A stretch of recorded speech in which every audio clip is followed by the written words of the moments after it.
Maintenant, on va disposer les guides sur le harnais, mais avant de les disposer, il faut les ranger. Qu'est-ce que je veux dire? C'est toujours ranger les guides sur leur plat.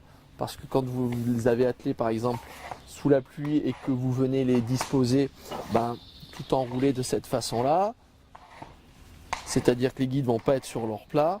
Quand vous allez les reprendre le lendemain, vos guides avec le cuir auront gardé la même forme et vous allez avoir un cuir qui va se fragiliser. Donc la première chose avant de ranger les guides ou avant d'aller les disposer sur le cheval, c'est toujours avoir des guides qui sont bien sur leur plat, voilà, et qui sont bien entreposés et bien rangés. Mes guides sont bien évidemment toujours à plat et je vais faire attention à une chose, c'est-à-dire la boucle, cette partie-là, la boucle.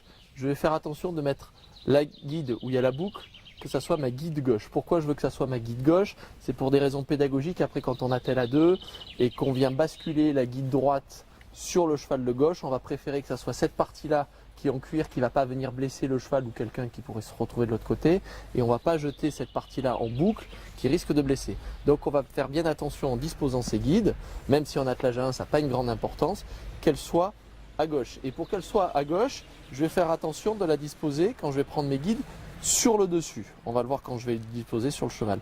Donc je prends mes guides et je fais attention, voilà, c'est ma guide qui est sur le dessus. Je sais que c'est ma guide gauche et je viens prendre mes guides comme ça et je les mets bien à plat. Donc j'en mets une partie dans ma main droite et une partie dans ma main gauche et j'essaye de dessiner un beau M comme la lettre M. Ensuite, mes guides sont disposés comme ça sur le pouce de ma main droite. Je viens sur le côté de la jument, du cheval, et je viens glisser mes guides sous la croupière et les récupérer avec ma main droite bien évidemment pour venir faire une boucle comme ça sur la croupière.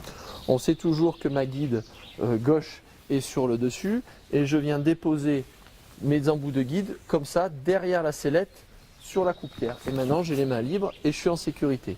Comme ma guide gauche est sur le dessus, je la prends et je viens la passer dans la clé de sellette et dans la clé de surcou. Je fais attention d'arrêter mon embout de guide juste à l'endroit de la clé de surcou. Si je viens le faire descendre là, automatiquement par le poids et la gravité, la guide va descendre par terre, le cheval risque de marcher dessus et casser le matériel. Donc je fais bien attention. Ensuite, je viens faire de même du côté droit, je saisis ma guide, je la place dans la clé de sellette et dans la clé de surcou et toujours pareil, j'arrête mon embout juste à cet endroit-là. Ok, maintenant je viens rééquilibrer mes guides de mon côté. On s'aperçoit que j'ai un flot là qui est plutôt vers le bas et si le cheval jamais vient bouger pour son postérieur, par exemple pour une mouche, il risque de se prendre les pieds dedans.